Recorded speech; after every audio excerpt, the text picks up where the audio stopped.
Thanks for listening to the AZ Wildcats post game. I'm your host, Mike Luke, joined by Ben White. Brad Allis will be joining us shortly. Ben, let's get right down to it. I think this was maybe the performance of the year by the Wildcats, and that there was no let up. Arizona beat the snot out of Oregon in the first half. They didn't let up in the second half either. And from a player perspective, Arizona was able to get a lot of what I think that Arizona fans wanted to see. This was just overall a very impressive victory. 2 straight very impressive victories by the Arizona Wildcats. This was a butt kicking. This is exactly what you needed. I'll put it to you this way. If somebody on Oregon is putting up 39 points and you're still winning by 20, right, just goes to show you everything was clicking for Arizona today. I mean, I think the story of the game, especially there in that first half, is Boswell. 19 points. I mean, he was just electric, man. I mean, he was making shots from half court. He looked comfortable on both ends of the court. And we've talked about all year, when Boswell plays this way, have a hard time seeing really many teams in the country even beating Arizona. I mean, they looked far and away the best they've looked all year, I thought, especially there in that first half, and it carried over to that second half too. And, you know, you got to be thankful for obviously having a guy like Caleb Love. He shows up in these moments, but that energy trickled down. And again, you had 5 guys in double figures. I thought Oregon had a tough time all night. You know, Dante was never really able to get established. Granted, he did have that injury there in the second half, and nothing really worked. I mean, it was all hands on deck for Arizona. They played really good on the defensive end, and I thought early in the game, you know, that made it easy for the rest of the team, and offensively, they just coasted away after that. Yeah, I'm at the point with Kylan Boswell. If Kylan Boswell plays like this, I believe that Arizona has the highest upside in the entire country. I really do. We'll get to the other players on the team, but man, when he is hunting his shot, and not just, you know, kind of passively taking it, when he is hunting his shot, when he's getting into the lane, when he's pushing the tempo, that's what he looks like, a 5-star player coming out of coming out of high school. Just totally different across the board, and everybody's role just kind of falls into play when Kylan Boswell is playing the way that he is. Man, an aggressive Kylan Boswell turns into an efficient Kylan Boswell. You can also tell, too, that the way that he shoots the ball, he's always been able to shoot the ball. It's so much about confidence with him. But, man, Ben, I mean, you know, we talk about UConn. We talk about Houston. There's all kinds of, good teams out there. But I'll put Arizona's upside against absolutely anybody in the country when Kylan Boswell is playing like that at the point guard spot. Well, I think it gives Arizona the ability to do a lot of different things, too, when he's playing well. And you know that you're going to get productivity out of him on both ends. Good majority of that second half, right? Arizona did go small with Keyshawn Johnson, and I thought they were just as deadly doing that. So when you run into a team like Princeton or a team like Bama that maybe is a little bit smaller, likes to play fast, you know, Arizona's going to be in a good spot. And then conversely, you know, Johnson, I think, he had a fantastic game, and when he's able to show you what he did tonight, you know, it helps Arizona in those types of matchups where, you know, things are going to be a little bit more slow. The players are going to be bigger, and we've talked about all year, how will they handle and how will they match up against those teams? And again, Boswell is just that key, because when he plays well, it takes the load off the rest of the team. Because if he goes out there on the defensive end and forces some turnovers, kind of like how he did tonight, that leads to easy baskets. And once we have some easy baskets, it opens things up for him. And when he's inevitably able to make those big shots, you know, it just takes a big burden on Arizona's back. And I think when you've got that going, again, I don't really see many teams slowing that down when he's playing at that caliber. And this is why he was brought back. This is why that Tommy Lloyd gave him the keys to the castle this year. And this is why he is the level of player that we expect him to be, because we talked about throughout the entire stretch where he was struggling, you know, the conversations came up about, well, do you need to make a change? Does Bradley need to be the starting point guard?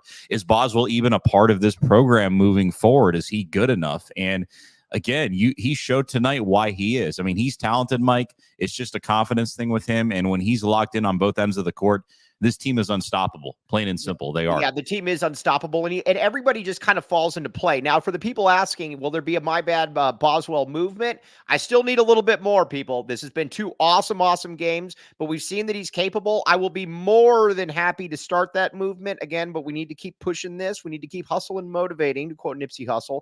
But again, I would love to be able to do that. Also, with Boswell, the one thing about him too is that everybody just kind of falls into play, because there's going to be times when Arizona is going to be better going small, where you're going to have Keyshot at the center position, but having Boswell at that point, having that flexibility with Jaden Bradley as well, then you're going to have Caleb Love, Pella Larson. I mean, you could have a KJ Lewis in there, but man, when Boswell does that, everything just kind of falls into play. I mean, he was fantastic, Ben.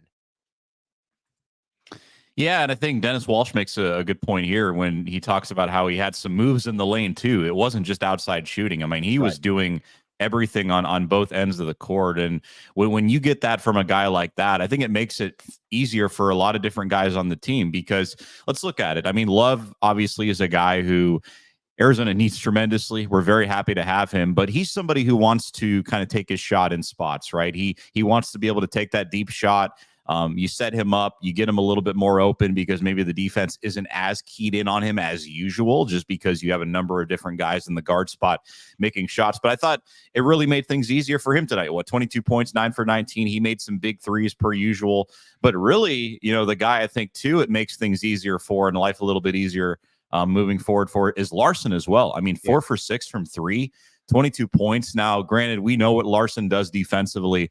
We know how important he is for them in that aspect, but it just looked really easy for him, and it looked really fluid. And I think Boswell did a good job of running that offense, dictating where the ball needs to be, and really making it easier for his teammates to find those easy shots. And I think Larson was completely indicative of that tonight. Yeah, all right. Now let's get to some of these comments. We got the super snaps coming in hot and heavy. $1.99 from Jeremiah Dibble. Hello, Jeremiah Dibble. How are you? Also, we had another super snap coming in for the Nipsey Hussle quotation right there. Nip Hussle, one of my two favorite rappers right there. All right, now, like I said, we're going to get to all of that now.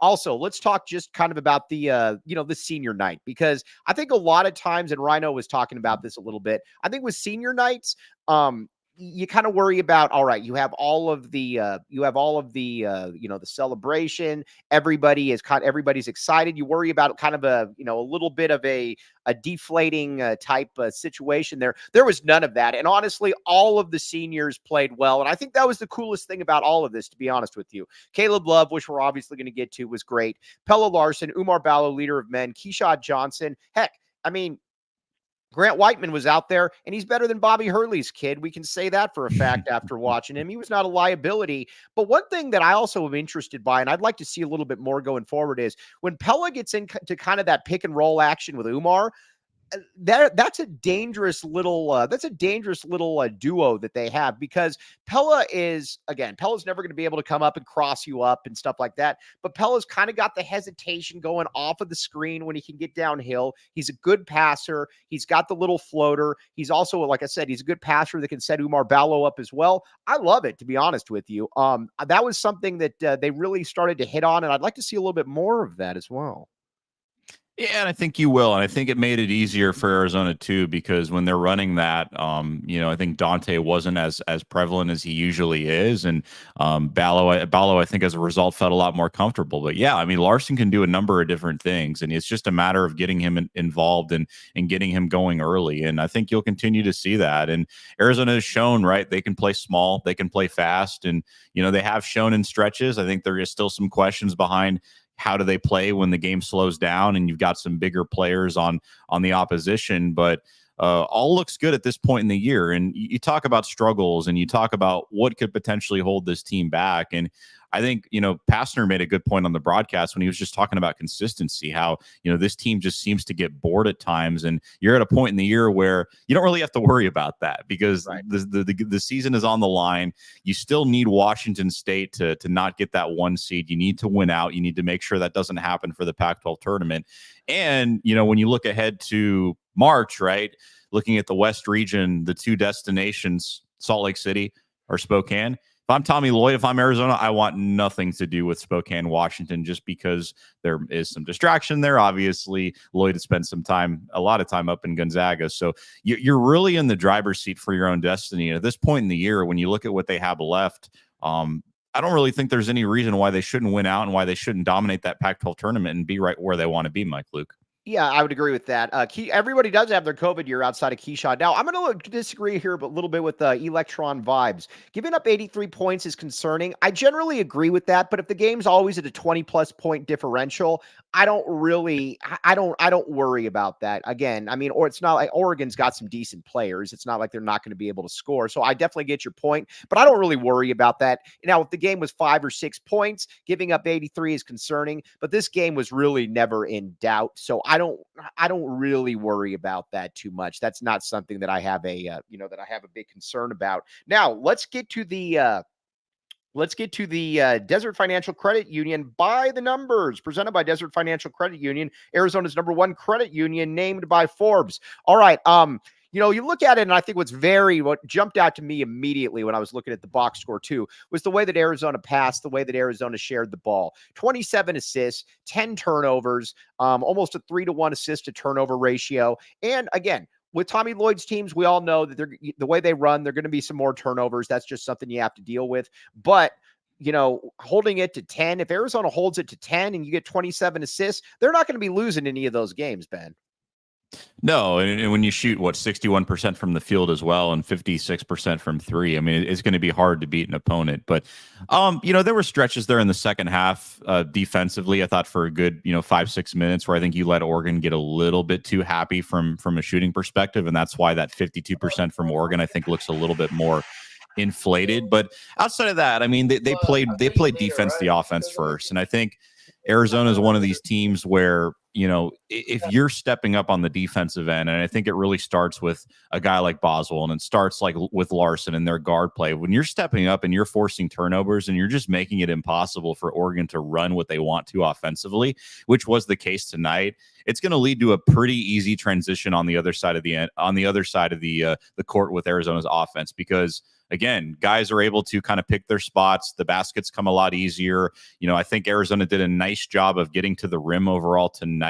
And historically, when they've played Oregon and somebody like Dante, that has been a bit of a challenge. But I get Ballo only had 11, but to your point earlier, he was getting Larson involved. He was making things happen in the pick and rolls. So not really much you can say from this game where, you kind of scratch your head or think, oh, we could have improved here, because to me, this was just as dominating as Arizona has looked in the last really 4 weeks. All right, let's get to Brad here in a second. But again, AJW, you put it better than I could. It's hard to keep the intensity when you're up 20 points the whole game. They never really cut into that, so I don't necessarily worry about that. Also, Desert Financial Credit Union, when you open a free checking account online, get $200 in bonuses. Get started by visiting desertfinancial.com/200 today. You will thank me later. All right, William, you're joining in here. This was something that I think everybody wanted to see. This was a senior day where all the seniors played well. It was a butt kicking, and Arizona just looked really good.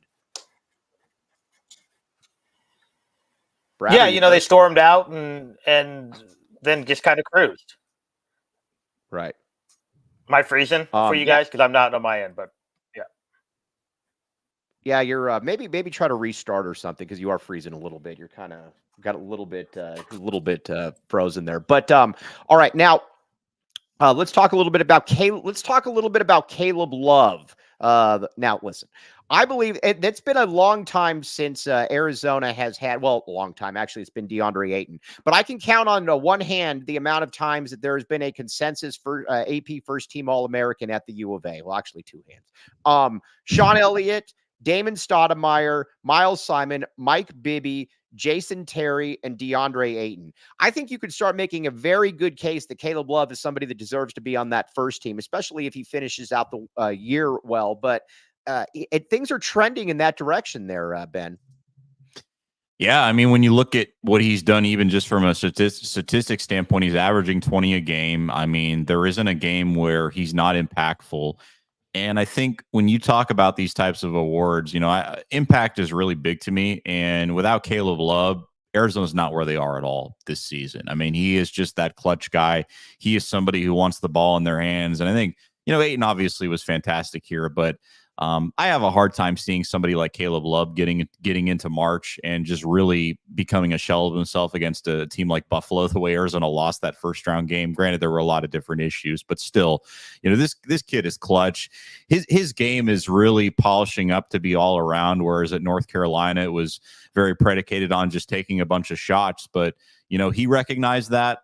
I think UNC recognized that. And sometimes, parting and moving forward to something different is really best for both sides. And you look at the way UNC's playing, you look at the way Arizona's playing, it certainly worked out. And it's no secret that Love came in here wanting to be coached, wanting to become more of a well-rounded player. And as a result, it's hard to kind of point the finger at him as somebody who maybe holds the ball a little bit too long or takes many shots when you have 4 other guys in that starting lineup in double figures. So he has fit in tremendously. And I think really Tommy Lloyd should get a lot of credit for that, Mike. Yeah, Brad, we were talking about there's only been 6 consensus for AP first team All-Americans in school history. And you're starting to wonder if maybe Caleb Love could be that 7th. The way that he's finishing, Arizona's likely to be a 1 seed, or at least the way they keep playing. Probably going to have a top 5 team in the country. The way that he's playing, I think you can easily start to make that case. Yeah, you can certainly make the argument. It's going to be whether the Eastern bias, frankly, is just too great with Arizona playing so many late games on Pac-12 network. But he's certainly deserving with the way he's played this year. Yeah, for sure. And so now moving forward then a little bit, when this team plays like this, again, I believe that they have the highest upside, or as good upside as there is in the country. And what I'm also very happy about is Keshad Johnson playing the way that he is. Keshad is kind of that, and Schuster's mentioned this before, the energy that he brings is just contagious. It's something that you don't really have anybody else on this team that, the way that he plays, it's something that I think is just very, very appealing. And I think there's going to be times when Arizona goes small. By the way, let's see here. By the way, we're not all UCLA fans. I cannot bring myself to root for UCLA. I just want Arizona to be able to take care of business.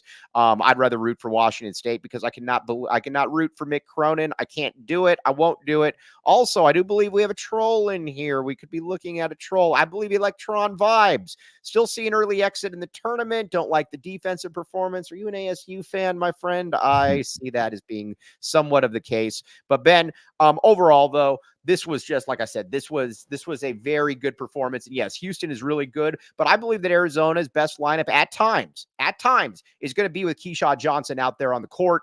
And I think that's something that Arizona kind of needs to get used to, especially if Kylan Boswell is playing the way that he's playing, along with Jaden Bradley. And, obviously Pella is going to be out there. Caleb Love, I love it, to be honest with you. Pardon the pun.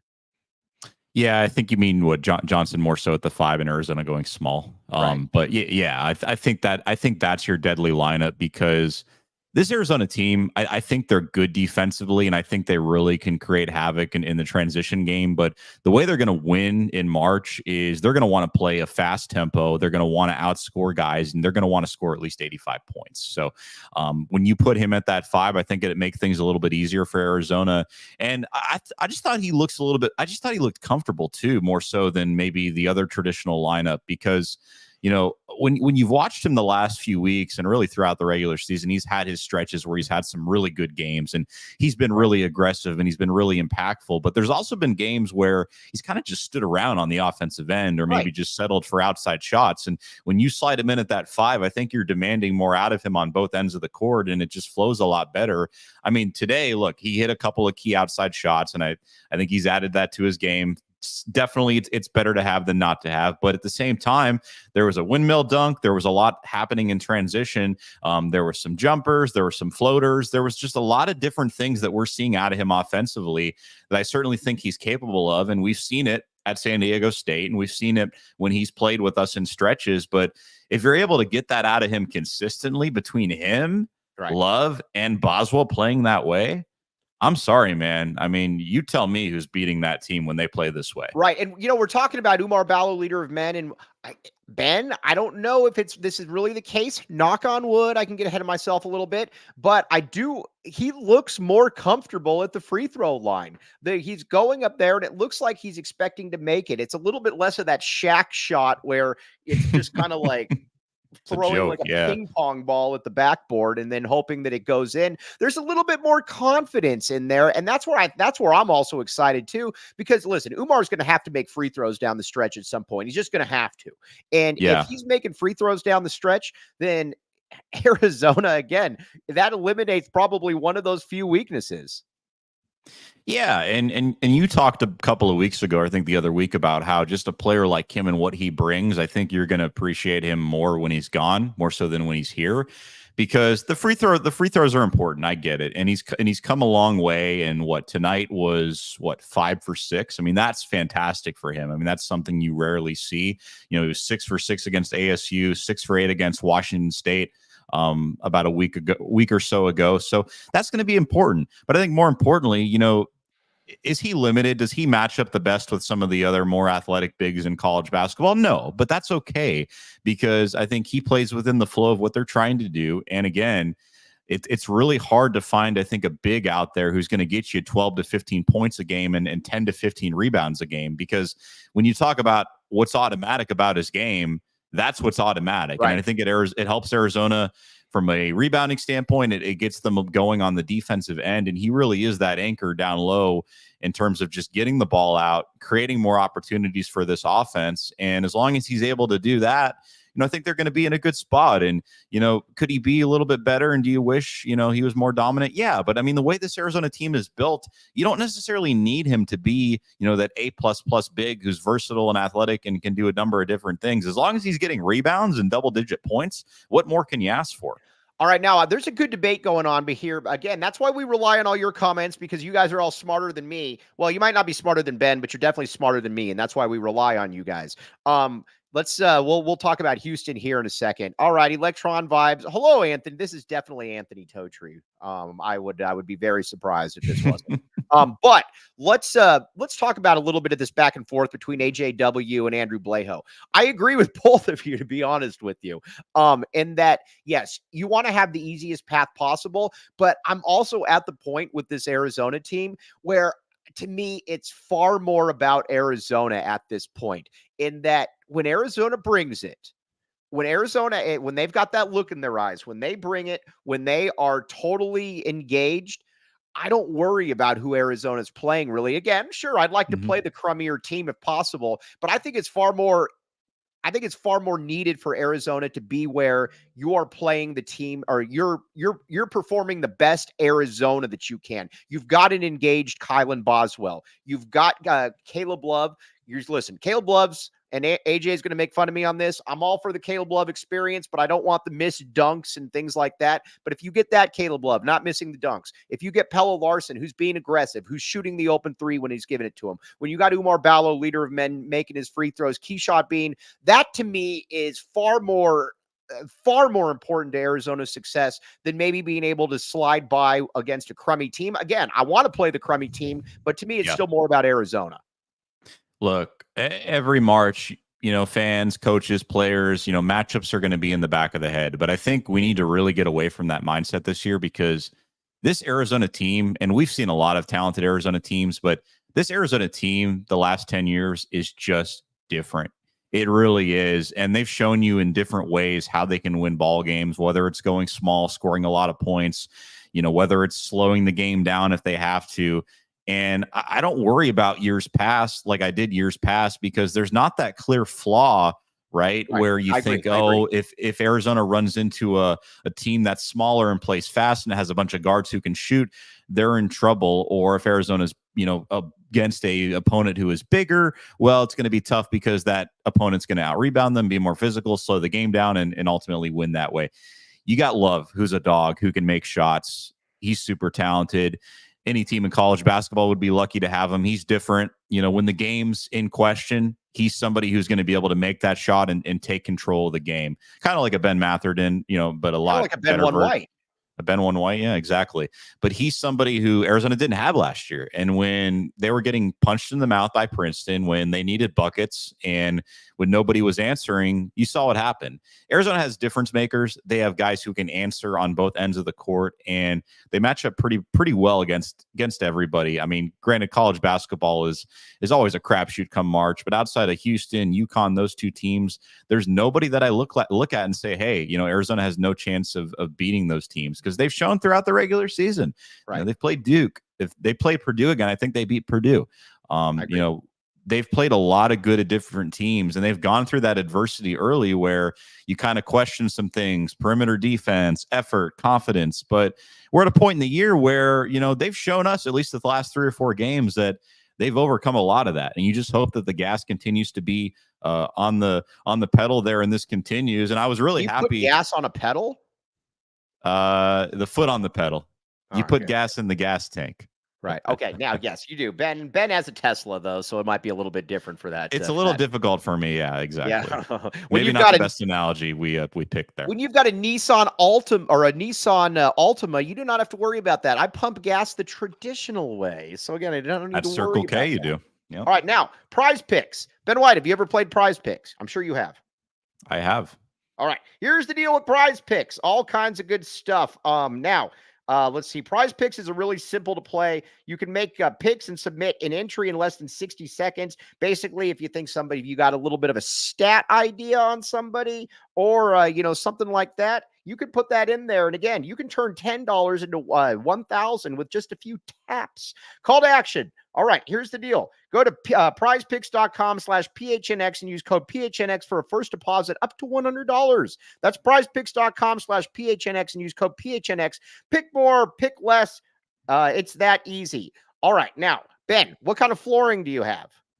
Well, Empire Flooring, obviously. Duh. I mean, let's be honest here. Who doesn't have Empire Flooring? Check out Empire Flooring today. My parents actually do have Empire Flooring. I'm not making that up. All kinds of good stuff. Schedule a free in-home estimate today. All listeners can receive a $350 discount when they use promo code PHNX. Restrictions apply. See empiretoday.com/PHNX for details. All right. All kinds of good stuff with Empire Flooring. All right. Now, I'm also, and again, let's see here. Mr. Tyler Warden. That was very, very good. Hold on. When you have a Kia, the Kia boys put their foot on the pedal. It was actually a Kia woman that took it, a Kia girl. We do not like this. All right, now moving forward a little bit, AJ made another good point here that Arizona's also got the lineups that can go with pretty much anybody. Listen, Armando made a very good point about how, you need to be able to defend the 3-point line. Obviously, very good point. Generally in games when Arizona has struggled, it's because you're giving up 3-pointers to guys that look like me and Ben One White. You do not want that to be the case. But with Arizona, though, you can go small. And again, that's why I think that going small is going to be something that is going to be a very enticing option for the U of A, because Umar, you can bring him in and out, but you're also going to need guys that can make free throws at the end of the game. You're also, and Keshad 6'7", but let's be honest here. Keshad at 6'7" should also, the way that he's strong, the way that he's physical, he can play bigger than that. And I think that's also where I'm excited to see what, just kind of from his athleticism perspective, his quotient, where exactly he can be, because I think there's a real potential there for him, Ben. Yeah, and to the point earlier, when they go small, I think it naturally just asks more out of him on both ends of the court, because he's having to account more for what's going on closer to the rim and on the defensive end. When you're able to force those turnovers and make those stops and get going in transition, I think that's really where he shines. I mean, that windmill dunk was crazy. He did make some good spot up shots as well.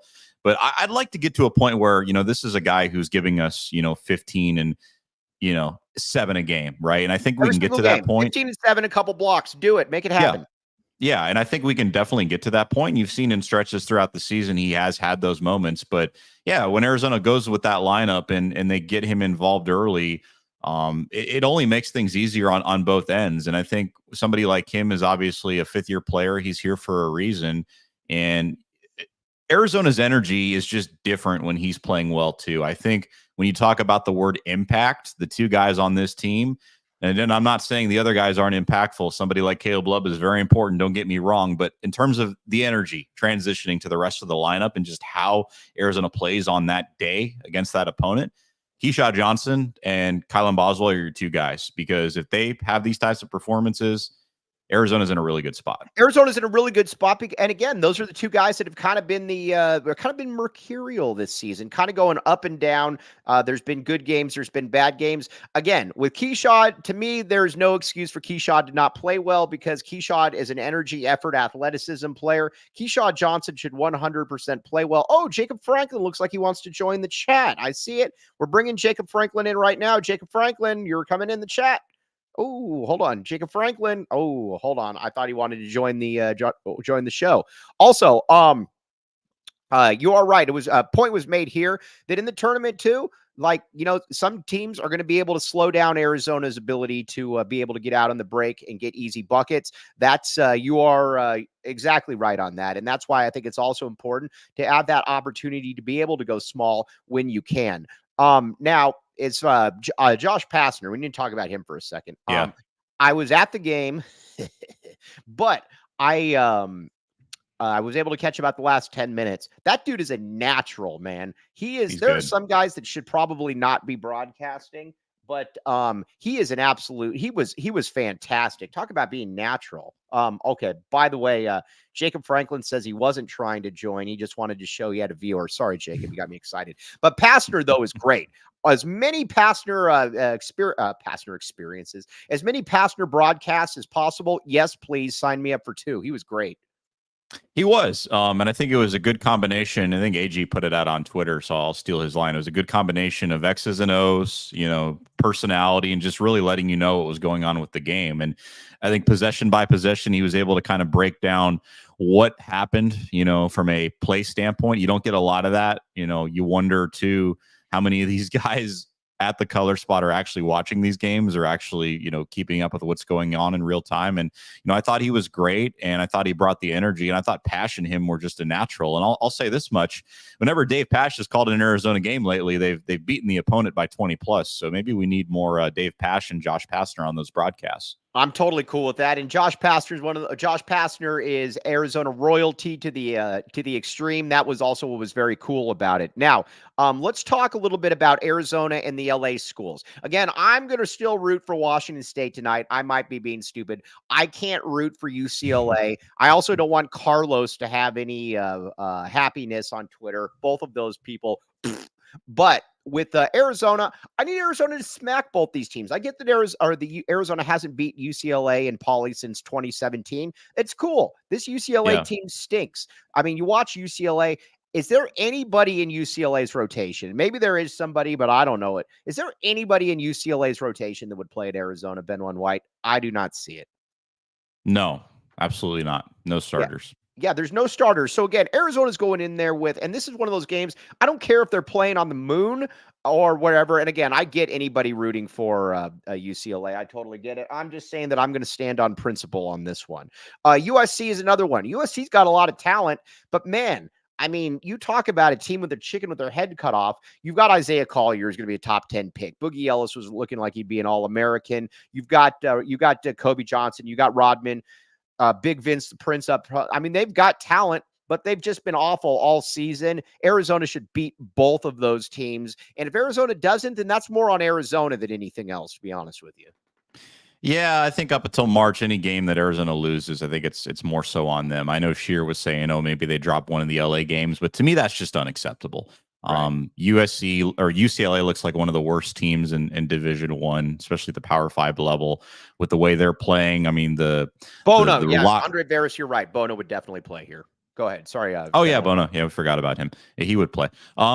But yeah, UCLA, you should smack them. I don't think it should be even particularly close. USC, granted, they did go toe to toe with Washington State for a little bit, and they've had injuries all year. Collier hasn't been healthy, and it always seems Andy Enfield, there's some questions about him, but he always gets bailed out with injuries or something that he can't control, and yet somehow USC finds a way to be, I guess, somewhat in the conversation at the end of the year. But no, they're not anywhere near on Arizona's level, and I would imagine that you're going to beat them as well. And you should be beating both these teams by double digits because you need that 1 seed in the Pac-12 tournament. You don't want to have to play early. You don't want to have to mess around with that because March is at stake and you need to take care of business. And, I'd imagine that's what they're going to do. I mean, they've really given us no reason to think otherwise, from what they've shown the last 3 games. And I liked what the Tommy Gunn said about the impact of the Pac-12 tournament, where he said he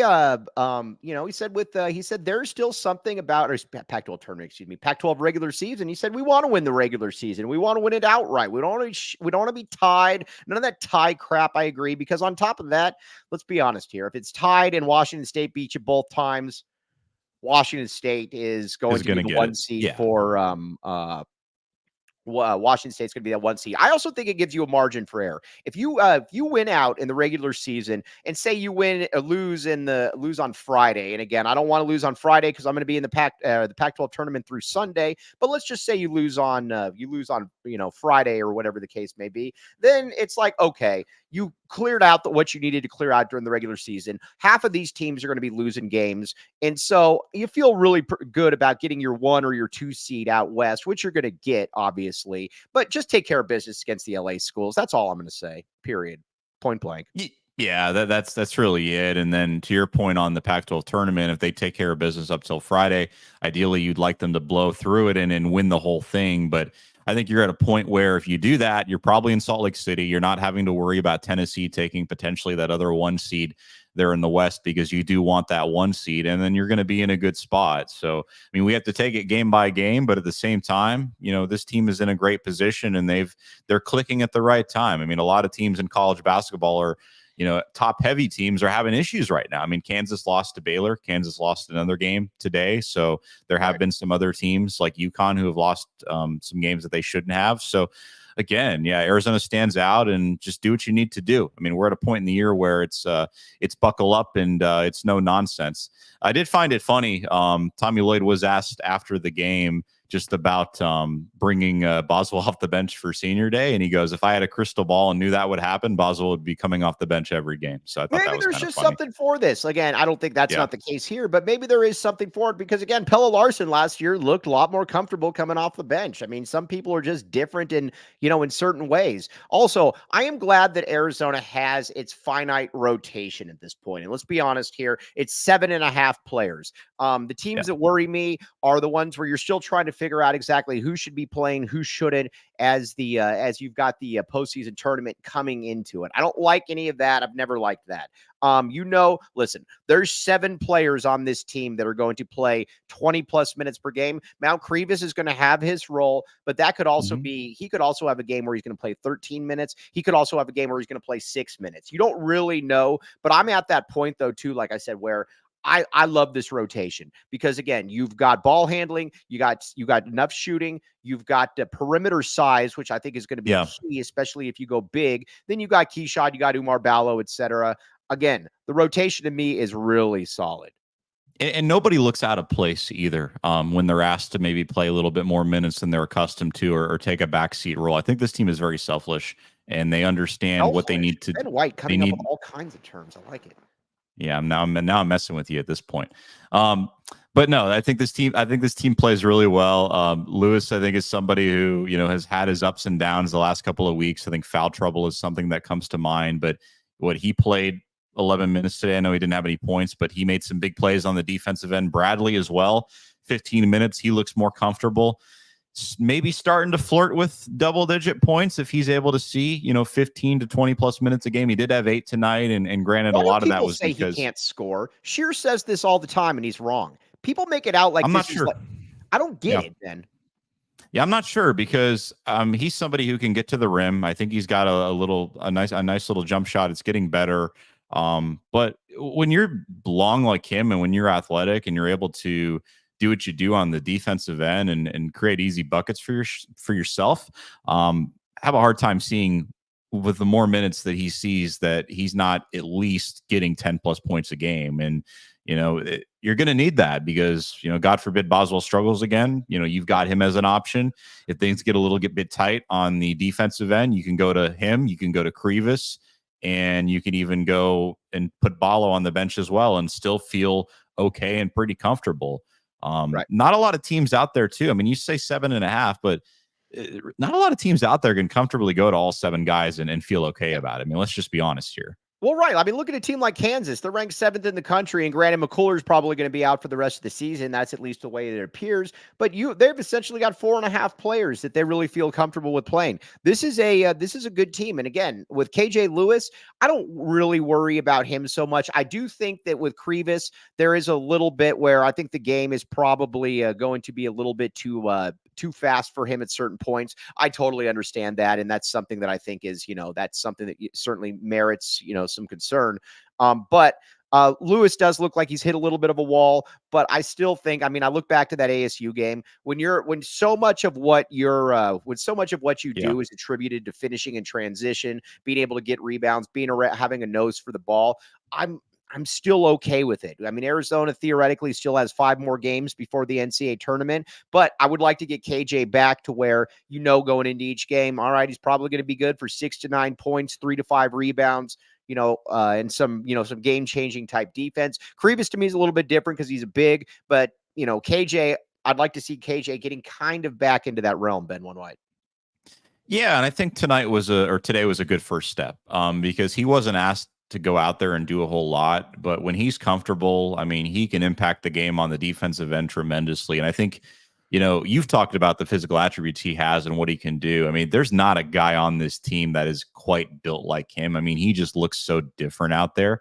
If that's a guy who becomes consistent and finds a nice little shot for himself, that's a lottery pick right there, Mike. Right, for sure. By the way, I guess McCuller played today. I didn't actually watch him, but I was on Kansas message boards the other night, and they were saying that he's probably not good, that his future looked very much in doubt. So again, I always say, ignore almost everything what I say. I am here for you to make fun of me. Now, looking ahead though a little bit, everybody's talking about Houston, and here's where I think that Arizona fans also got to understand a little bit that we kind of live in a little bit of a bubble, and there's nothing wrong with that because it's the best bubble there is in college basketball. But a team like Houston's really, really good. They're physical, but man, they go through stretches where they can't score, and you watch them, and they don't have a lot of just dynamic players as far as, man, they can go out and get you, now granted the way they play, but you can go out and get you 20 to 22, 24 points, whatever the case may be. So even a team like Houston has got some real detriments when it comes to March. And, some of that showed last year with Houston as well. Yeah, I mean, and I get they won against Baylor, but it required overtime about a week ago. I mean, there was like a 6-minute stretch where they had 6 points, 7, right. 7, 8 points, something crazy like that, where defensively they're locked in, but they just didn't have really any guys who, when push comes to shove, can get you a basket. And I think that way of college basketball winning in the postseason, I think that those days are kind of over, are they not? Because, we've seen teams, and, Sean Miller is a perfect example. The 2013, 2014 team was fantastic, but it couldn't score either. And ultimately that is what lost them in the tournament, So again, I think Arizona is built differently. UConn, I'm a little bit more concerned about because they do legitimately go 7-8 deep, and they have a number of different guys and guards, especially at the guard spot, who can score. But Houston, they beat you up, they punch you in the mouth. But I think this Arizona team is more up for that type of test this year than last year's, because there's an element of toughness. This team can play well defensively when they're really locked in and when they want to, this Arizona team.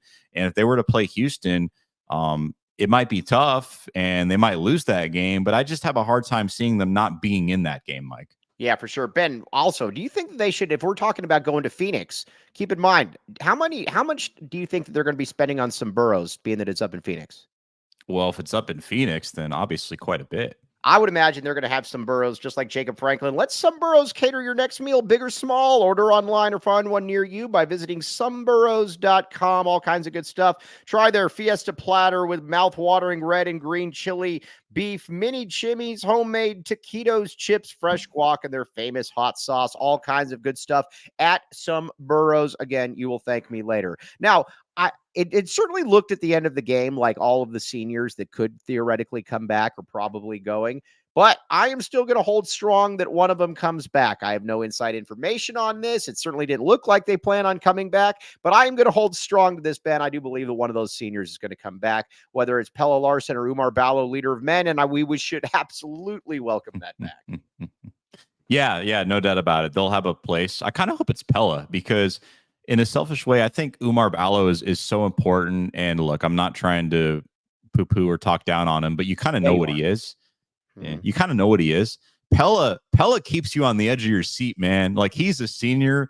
You're at a point in his career where you should know what type of player he is, but there's always something, I think, every game where you kind of look at it and say, can he do more in that area? What more can he show us? And he showed us 22 points tonight and 4 for 6 from 3. I haven't seen a lot of that from him when he's been here. I'm also at the point too with this team where it feels the other thing too that feels a little bit different about this year, obviously, than Pat. We've talked about having somebody that wants the ball at the end of the game, obviously, but it also feels like a team that has a little bit more. It can almost self-police itself a little bit more, if that makes any sense. In that it's.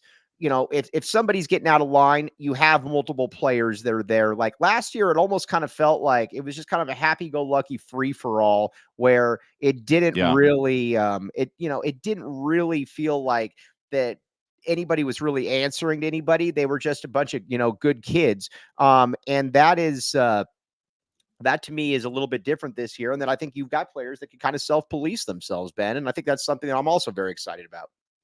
Yeah, well, the way they play and the way this team is constructed, it's not like last year where you kind of just hope that Tubelis gets you the automatic, 15 and 10, and Krisa shoots well, and Ballo gets his boards. It's an entirely different team, and they've shown you in stretches where they come out, they play well in the first half, but maybe they don't play as well the first couple of minutes in that second half, but they're able to correct that very quickly.